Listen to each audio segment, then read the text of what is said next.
ሰላም ሰላም ውድና የተከበራችሁ የጅማ ሚዲያ ቤተሰቦች እንዴት ናችሁ? ሰላም ናችሁ? ሰላማችሁ ብዝት ትረፍረፍ ይበልልኝ። እኔ ጋር ሁሉ ሰላም። ይህን ቪዲዮ ሲጀምሩ ላይክ፣ ሼር፣ ሰብስክራይብ እያደረጋችሁ ቤተሰብ ሆኖ ማለት ነው።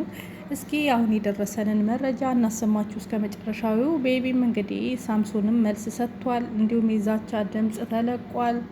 አብረን እንስማው ማለት ነው። ያሳዝናል። እኔ ሳልነግርሽ ምንም የነገርኩሽ እየጻፍኩልሽ ነው የማደርገው። እየጻፍኩልሽ ፖስት አሁን ይህ የሰማችሁት እኔ ወንድ እንዳገኘሽ አታውቂኝም።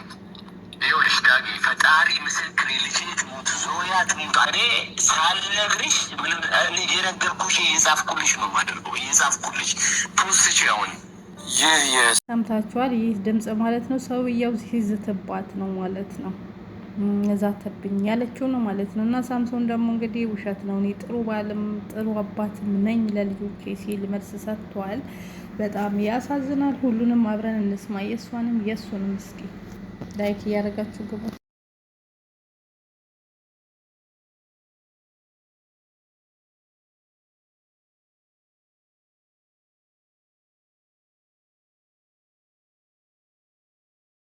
እና እስኪ ላክመው ሲል ነበር ፓስተር ቸሪም። እና እንደው አዲስ ነገር አለ? እውነት ፓስተር ቸሪ በቃሉ መሰረት ሕክምናውን አከናወነ?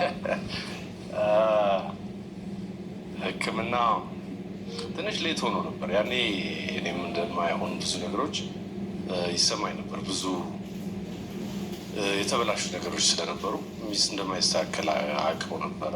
አልተሳካም። በፍቺ ነው የተጠናቀቀው።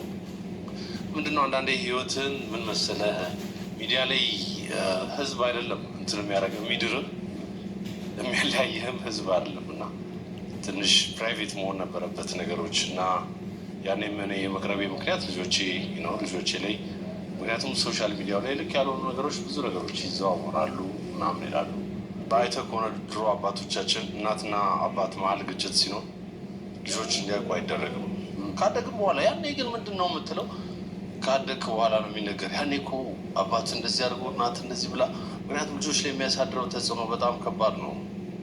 ስለ እናትም ሆነ ስለ አባት መጥፎ የሚነገር ነገር ለልጆች ጭንቅላታቸው ላይ የሚያመጣው ነገር መጥፎ ነው። እና ከዛ አንጻር ነበረ ለልጆቼ እኔ ጥሩ አባታችሁ በጣም ጥሩ አባት ነኝ። በነገራችን ላይ ጥሩ ባልም ነበር ከሆነ ነበር። ግን አሁን ምን ይሰማኛል መሰለህ? አሁን ደስ ያለኝ ነገር አንተም እሷም ክፉ አላወራችሁም። ባሳለፍነው ሳምንት ይመስላል አይመስልኝም። እሷም እንደዚህ ነበር ያለችው አይመስልኝም። ምንድነው መሰለህ ልጆች እነሱ ፈቅዶ አለም እኛ ፈቅደን ያመጣናቸው። ስለዚህ ለእነሱ ነው መጠንቀቅ ያለብን፣ ለእነሱ ነው እንትን ማድረግ ያለብን። ምናልባት እኮ አንዳንድ ጊዜ ልጆች አብረህ ሆነህ መጨቃጨቅ ልጆች ላይ የሚያሳድረው ተጽዕኖ የበለጠ በጣም መጥፎ ሊሆን ይችላል። የሚያሳድርባቸው ነገር መጥፎ ሊሆን ይችላል። እና አንዳንድ ይሄኛው የተሻለ ሊሆን ይችላል። እኔ እንደ ወንድ መቋቋም የምችለውን ያህል ትዳር ትልቅ ጸጋ ነው፣ ትልቅ ስጦታ ነው፣ እግዚአብሔር የሚሰጥ ጸጋ ነው። ስለዚህ እንደ ዋዛ ዝም ብለህ እንትን የምታደርገው ነገር አይደለም። እንደ ዋዛ በቃ ሲከፋ ጥለው የምትሄደው ነገር አይደለም። እና ብዙ ሞክሬያለሁ፣ በጣም ብዙ ጥሪ ያለኝ፣ ግን ደግሞ አንዳንድ ጊዜ በግድ አይሆንም። ገባህ? እግዚአብሔር ካልፈቀደ ያ ነገር ልጆችም የበለጠ ጉዳት ላይ መውደቅ ከሌለባቸው ማብቃት ካለበት ማብቃት ነው ያለበት።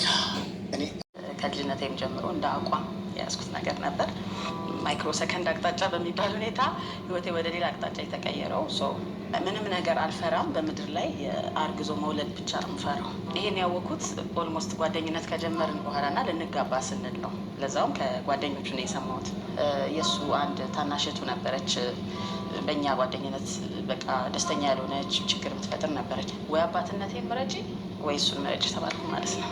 ከዛ ተጨማሪ ደግሞ የኤክስ ጣጣም አለብኝ። እንደ ቻንስ ሆኖ የሚገርምሽ ነፍሰ ጡር መሆኔን አላውቅም ነበር። ከመጣሁ በኋላ ቢያገባም እኔ ችግር የለብኝ፣ ባለትዳርም ቢሆን ፈቶ ያገባኛል አይነት ነገር። እናቷ ይደውላሉ፣ በአንተ ምክንያት በረኪና ጠጥታ ነው ይሉታል።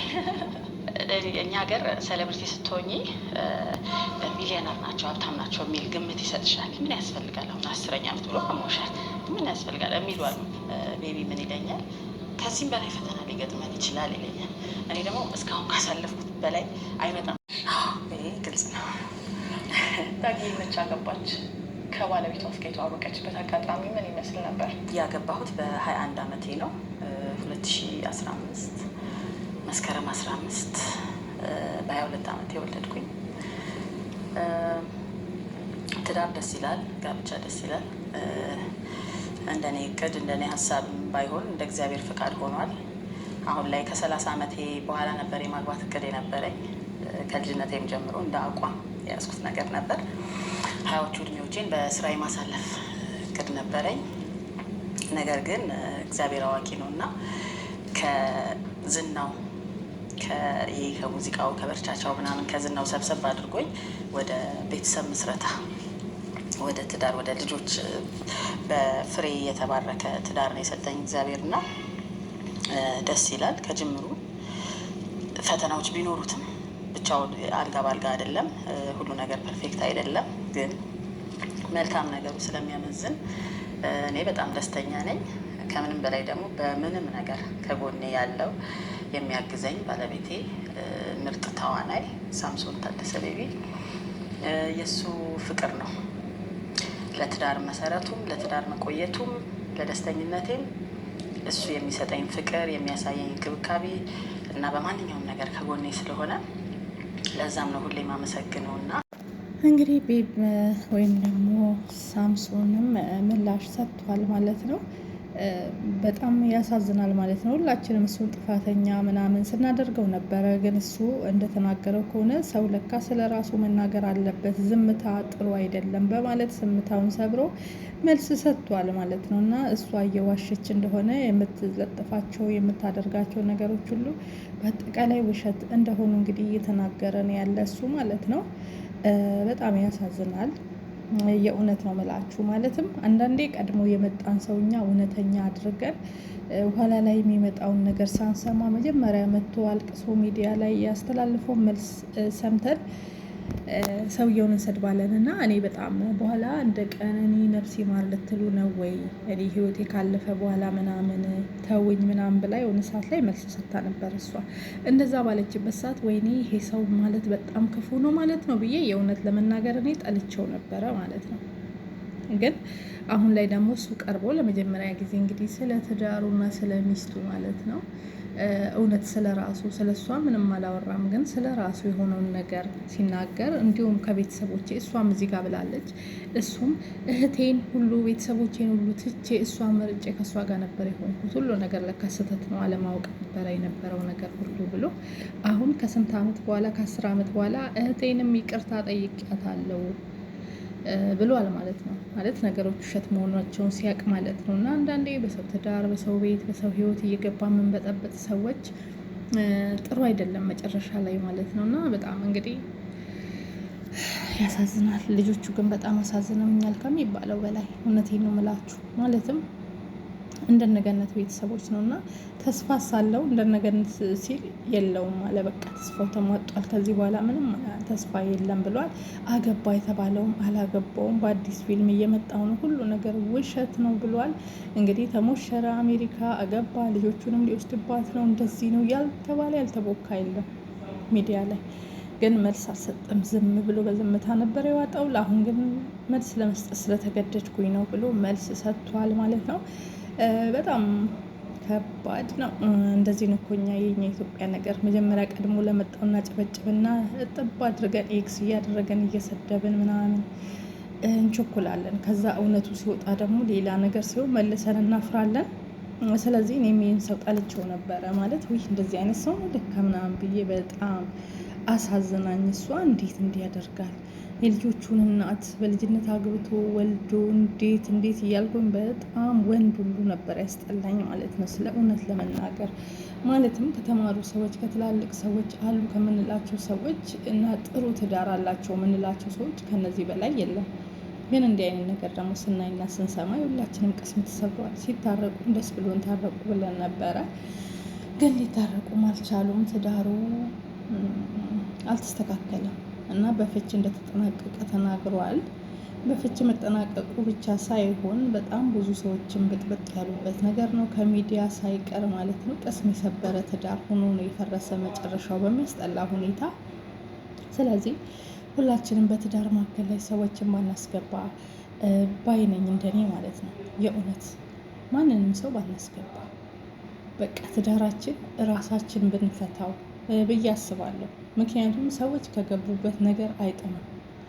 ምንም እናንተ እንኳን ጥሩ ብትሆኑ፣ ምንም አይነት ፍቅር ቢኖራችሁ ሰዎች ገብተው ነገሮችን ከበጠበጡት ከባድ ነው። እናም ደግሞ ዳጊ እንግዲህ ስለዚህኛው ሰውዬ ስለሚዝትባት ሰውዬ እስከነ ድምፁ አውጥታለች። እሱ ደግሞ እኔ ሲጀመር ባለትዳር ነኝ፣ የልጆች አባት ነኝ፣ እኔ እንዲህ አይነት ሰው ማደርግ አይደለሁም። በሰላም ሳወራት ከዚህ በፊት ስለ ባሏና ስለ ባሏ ቤተሰቦች የሚደርስባትን ነገር ስትነግረኝ በሰላም እናወራ ነበረ። አሁን ላይ ግን ተቀይራ ለቀልድ ያልኳትን ሁሉ እውነት አድርጋ ሚዲያ ላይ ወስዳለች እና እኔ በፍጹም እንዲህ አይነት ሰው አይደለውም ተረዱኝ ሲል እሱም መልስ ሰጥቷል። ሁሉን ነገር ለቀልድ ነው ያልኳት፣ እኔም ደግሞ ኢትዮጵያ ውስጥ አይደለም የምኖረው፣ ባለትዳርም ነኝ፣ የልጆችም አባት ነኝ እና እንዲህ አይነት ሰው አይደለውም ሲል ምላሽ ሰጥቷል ማለት ነው። ይህ ሰው ያሳዝናል። እንግዲህ ሌላ ምን እንላለን? ያሳዝናል በሚለው ብንተዋሻል ከባድ ነው እና እሷ ውሸታም እንደሆነች ነው። እዚህ ጋር ደግሞ እሱ ደግሞ እየተናገረ ያለው ውሸቷን እንዳወራች ነው አድርጎ ያለው ማለት ነው። ብቻ ለማንኛውም ፈጣሪ ሁላችንም ልቦና ይስጠን እላችኋለሁ ውዶቼ።